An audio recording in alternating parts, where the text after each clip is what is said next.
വീണ്ടും American president Donald ട്രംപിനെ മുൻനിർത്തി ഇറാനെതിരെ കരുക്കൾ നീക്കാനുള്ള പദ്ധതികൾ തയ്യാറാക്കി ഇസ്രായേൽ. ഏതു നിമിഷവും ഇറാനെതിരെ ആക്രമണം നടത്താൻ തങ്ങൾ സജ്ജമാണ് എന്നും ട്രംപിന്റെ പച്ചക്കൊടിക്കായി തന്നെ കാത്തിരിക്കുകയാണ് എന്നതാണ് ഇപ്പോൾ ഇസ്രായേൽ വെല്ലുവിളി മുഴക്കിയിരിക്കുന്നത്.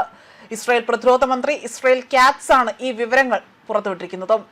ഇറാൻ യുദ്ധത്തിൽ അമേരിക്കൻ പ്രസിഡന്റ് ഡൊണാൾഡ് ട്രംപ് വെടിനിർത്തൽ പ്രഖ്യാപിച്ചതിന് ഇടയിലും ഇത്തരത്തിൽ വെല്ലുവിളികൾ നടത്തുന്നത് അറബ് രാഷ്ട്രങ്ങളെ അടക്കം വലിയ രീതിയിൽ ആശങ്കയിലാഴ്ത്തുകയാണ്. ഇറാനിലെ സുപ്രധാന ലക്ഷ്യസ്ഥാനങ്ങൾ ഇതിനോടകം തന്നെ അടയാളപ്പെടുത്തി കഴിഞ്ഞുവെന്നും അടുത്ത ഘട്ടത്തിൽ കനത്ത തിരിച്ചടി ഉണ്ടാകുമെന്നതാണ് ഇപ്പോൾ ഇസ്രായേൽ കാറ്റ്സ് ഇവിടെ മുന്നറിയിപ്പായി തന്നെ വ്യക്തമാക്കുന്നത്. ഇറാന്റെ പരമോന്നത നേതാവ് സ്ഥാനം അലങ്കരിക്കുന്ന ഖമേനി പരമ്പരയ്ക്ക് അന്ത്യം കുറിക്കുമെന്നും ഇസ്രായേൽ പ്രതിരോധ മന്ത്രി വെല്ലുവിളി നടത്തി. ഇതോടുകൂടി തന്നെ മേഖലയിൽ സംഘർഷം വീണ്ടും രൂക്ഷമാകുന്ന ഒരു സാഹചര്യത്തിലേക്കാണ് മുന്നോട്ട് പോകുന്നത് എന്നതാണ് വ്യക്തമാക്കുന്നത്. മാത്രമല്ല അത്തരമൊരു അന്തരീക്ഷമാണ് ഇപ്പോൾ ഇസ്രായേൽ ഇവിടെ ഒരുക്കുന്നതായി തന്നെ വ്യക്തമാവുന്നതും. ഇറാന്റെ താല്പര്യങ്ങളും അവകാശങ്ങളും പൂർണ്ണമായും തന്നെ അംഗീകരിച്ചാൽ മാത്രമേ അമേരിക്കയുമായുള്ള ചർച്ചകളുമായി മുന്നോട്ട് പോകൂ എന്നതാണ് ഇറാന്റെ നിലപാട്. പാർലമെന്റ് സ്പീക്കർ മുഹമ്മദ് ബാഹർ ഖലീബാഫ് കഴിഞ്ഞ ദിവസങ്ങളിൽ ഒരു നിലപാട് വ്യക്തമായി തന്നെ അറിയിച്ചിരുന്നു.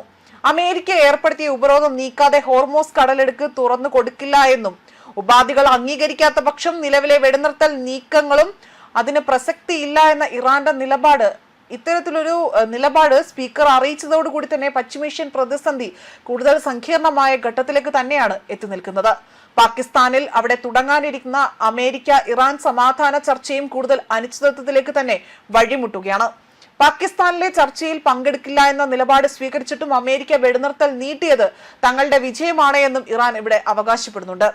അതേസമയം കഴിഞ്ഞ ദിവസം രാത്രിയാണ് അമേരിക്കൻ പ്രസിഡന്റ് ഡൊണാൾഡ് ട്രംപ് വെടിനിർത്തൽ നീട്ടുകയാണ് എന്ന പ്രഖ്യാപനം നടത്തിയത്.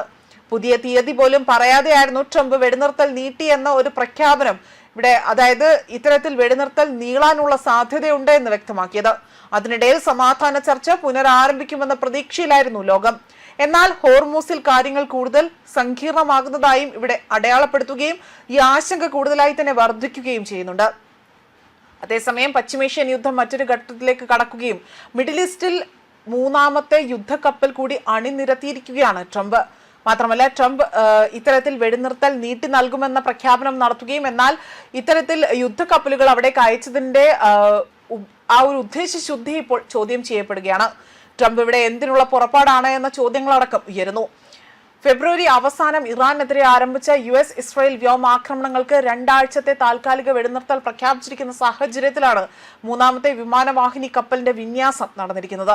അമേരിക്കയുടെ USS ജോർജ് W ബുഷ് പടക്കപ്പൽ ഇതാകട്ടെ പശ്ചിമേഷ്യയിൽ എത്തിയതായി തന്നെ അമേരിക്കൻ സൈന്യമാണ് അറിയിച്ചിരിക്കുന്നത്.